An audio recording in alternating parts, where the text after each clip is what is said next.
The first body was found beneath an abandoned house in a quiet Chicago suburb. At first, authorities assumed it was an isolated tragedy, a case of a runaway meeting a grim fate. But when the second and third bodies were unearthed, each arranged in a disturbingly uniform manner, the city realized a monster was lurking among them, a monster who laughed with them, worked beside them, and even entertained their children. His name was Gerald Kane. Gerald Kane was, by all appearances, a well-respected man, a community leader, a businessman, and a local entertainer who performed at charity events dressed as Mr. Jingles, a clown adored by children. But behind his painted smile, Kane harbored a secret, a hunger, and a basement filled with horrors that no one could have imagined. The Vanishing Boys between 1972 and 1978. Young men, mostly runaways and drifters, began disappearing at an alarming rate. They were last seen walking alone at night, accepting a ride from a friendly face, or being lured by promises of high-paying jobs that never existed. Some were troubled teens looking for a fresh start.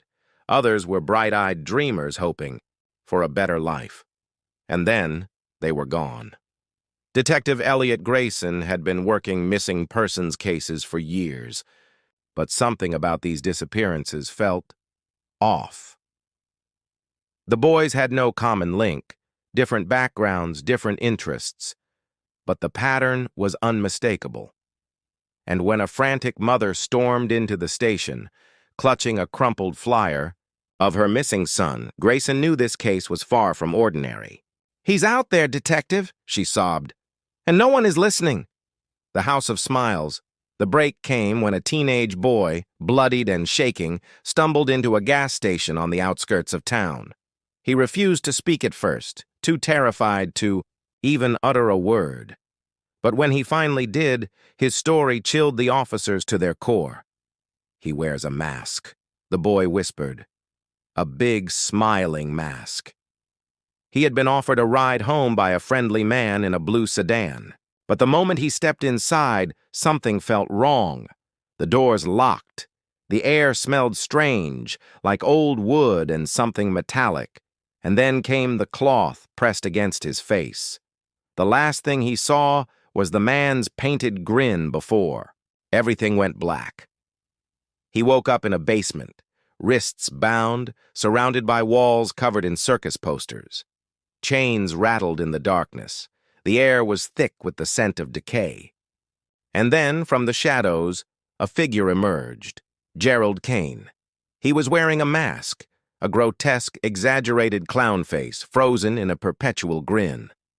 "Welcome to the show," Kane whispered, his voice almost affectionate. "You're my special guest." The boy was lucky. Somehow he managed to slip his bindings when Kane left the room. He ran for his life, never looking back. The police acted fast. Within hours, they had a warrant for Kane's house. What they found beneath his floorboards turned their stomachs. Buried secrets, 30 bodies, each carefully wrapped in plastic, each with their wrists bound behind their backs. The horror beneath Kane's house was unlike anything the city had ever seen. The smell alone was overwhelming, a mix of death and something disturbingly sweet. Air fresheners, dozens of them, scattered around as if they could mask the rot beneath. When they dragged Kane in for questioning, he barely seemed fazed. "It's just business," he chuckled, his fingers tapping against the cold metal table. "Everyone's got to have a hobby." But the most chilling detail? His victims were posed. Some had their faces painted like clowns. Others had been dressed in costumes, positioned like marionettes awaiting a puppet master's command. Kane had been performing long before the police arrived, and in his mind, the show was never over. The final act during the trial, Kane never showed remorse.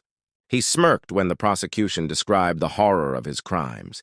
He grinned when families sobbed in the courtroom. Even when the judge sentenced him to death, his only response was a small, eerie laugh. "You can lock me away," he said. But the show goes on. And it did.